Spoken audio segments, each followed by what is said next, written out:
This is my advice based on my own experiences. I found most of these plants to be the easiest to grow in my Zone 3 garden. It seems every gardener has their own specialty, plants that they like the best and plants that seem to like them the best. Your results will vary depending on several conditions. Some we don't have any control of, like the weather. One year a plant will grow great and the next year not so well. Do know the number of growing days in your area and the potential frost dates in your zone. Experience is the best teacher. Research is valuable, but there's no substitution for practice. Just do it. Label your plants and keep a journal for reference in the next year. This will be a valuable tool.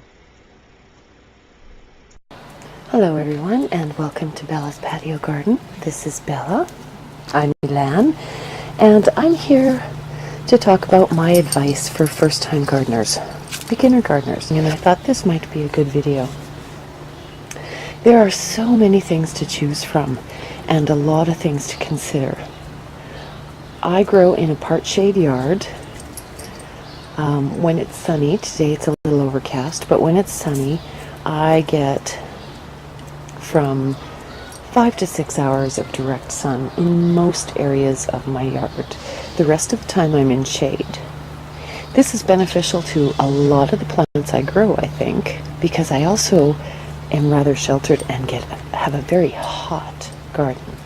So it can be 30 degrees out, which I think most people can agree is pretty hot. I'm talking Celsius here.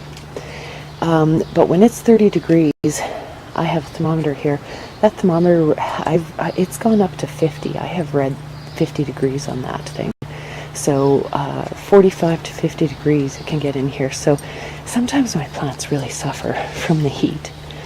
So some things I would make note of is there are advantages and disadvantages to growing in containers. As you can see, I just have this little patio that I grow on. And for a first-time gardener, I might even recommend containers. You can grow in the ground. One thing with containers, though, is it's a lot easier to pest control. If there's insects that are going to eat on your garden, it's also a lot easier to control your soil conditions than when you're gardening in the ground. If you do garden in containers, do not use the soil from your garden. Generally, it's too heavy and your roots will have to work, it packs down and your roots will have to work way too hard to get through that soil. If you have to use that soil, at least mix it with some potting soil. You can get some really good, inexpensive soils if you just do a little bit of shopping. I would recommend, I experimented for several years, and some of these plants will grow without direct sun. I even grew beans out in my full shade flower bed one year, and I got greens and even 1 or 2 flowers. It really tried to give me fruit, but there was no harvest from it. So if you are growing anything other than decorative plants, I would recommend put them in a spot where it gets at a minimum 5 to 6 hours of sun. Some plants need more than that, but I've found in general most plants are okay with at least that much sun. I also would recommend, for a first-time gardener, to start with seeds. Seeds are far less expensive. They're a great learning tool in learning how a plant grows and the things that it needs. And if you have if things fail, then at least you haven't gone to the greenhouse and spent 50, 60, hundreds of dollars on plants just to have them all die. And it's far less disheartening. When you are doing seeds, don't let them dry out when they start germinating. You have to keep those containers watered. When that plant first emerges, it's just a young little tiny baby, and if you let it dry out, that seed will die before it has time to turn into a plant. Now, some plants, some herbs, actually want a little less water, so once they become mature, once they start growing true leaves, you can cut back your watering a little bit. I have found the most challenging thing in gardening is trying to learn those watering needs. Depending on the size of your container and what kind of soil you're using, the soil is going to retain water differently. So, experiment with that. Don't waterlog your containers. Make sure your containers have good drainage, because most plants, even the ones that want a lot of water, they don't want wet feet. They don't want the roots sitting in water. There's, several plants like water lilies and things that are adapted to grow in water, but most of the things you're going to grow in your garden are not. One of the first things I would say is do plant flowers. Flowers are very important to attract your pollinators, and many of them are easy to grow, and they offer encouraging satisfaction to start off. I have had a lot of failures, and there's a couple times where I almost gave up completely in this process. So, you want to try and grow some things that are going to give you some kind of return, to keep you coming back again, to make it worth your investment of time and energy.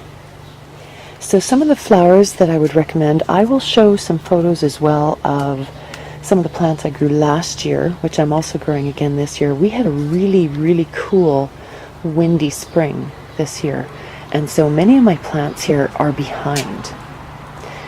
And so I'm not going to be able to show you the best examples of those plants, but along with this video I'll include some of the pictures I took last year, and it can give you an idea of what you can expect.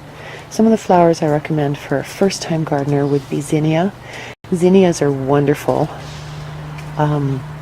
They are susceptible to aphid damage, but I have found, you stick the seeds in the soil and keep them watered, and they're pretty much going to grow. They're going to give you flowers. They are a late summer flower. Most of your flowers are going to be later in the season blooms if you're using seed, unless you're able to start them ahead of time indoors. But regardless, they will still give you satisfaction. There's very little in this garden that I have going here this year that I didn't grow from seed. Some of these things I grew by winter sowing. Some of these, like the chamomile, which is another herb/flower I would recommend for beginners because it's a very self-caring plant. It doesn't want too much water. Last year I let some go to seed, and I had it growing all over my yard, just like that, this year. Cosmos are another one that are beautiful, beautiful flowers, and I've gotten blooms from them every single year. Again, these ones are a little behind this year, but very satisfying to grow.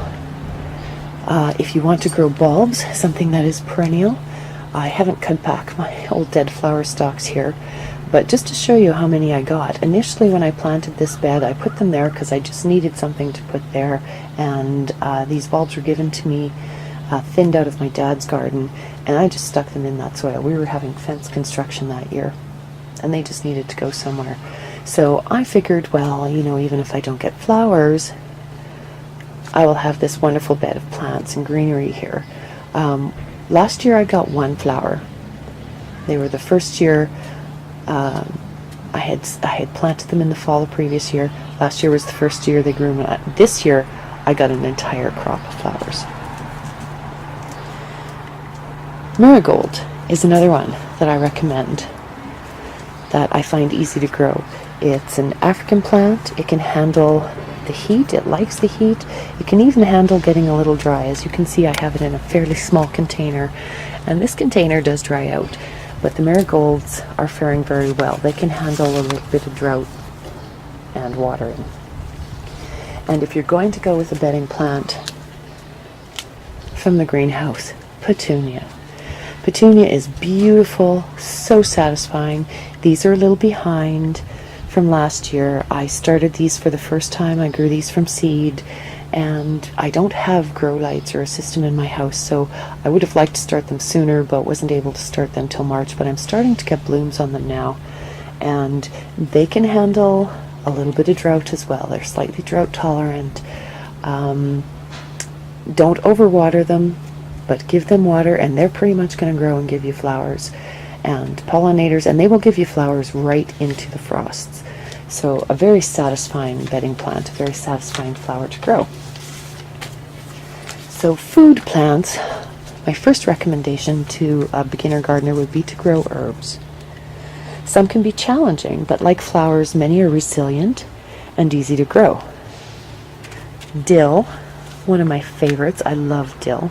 I actually hug my dill. It's a very easy one to grow, and it will just continue to grow right till the frosts. I could even throw seed in there right now and those seeds would start to grow. As well as dill, I would also recommend chives for alliums. If you want to grow onions and alliums, chives would be the starter plant that I would recommend to people. Mine pretty much grow. They're another one that kind of self-cares for themselves. They aren't over-demanding for water. They do well in shade. They do not too bad with a fair amount of sun. And because they don't grow that onion bulb the same as an onion does, there's far less problems that you can run into with chives. Mint is another one that's very, very easy to grow. And it can be an invasive plant if you plant it in the ground, unless you want a flower bed full of mint. I recommend planting this in a container. They're fairly shallow rooted plant, and actually most of the herbs that we commonly know are from the mint family. So this could be, similar advice for most herbs, which makes them good. They don't need really big, deep containers. This one's in a deeper container than it needs, but I planted in there because what you do want is enough diameter, enough space around for it to spread its roots out. It keeps its roots shallow, but it really spreads them out. Very easy to grow, very satisfying, smells great, makes wonderful teas. Chocolate mint is my favorite.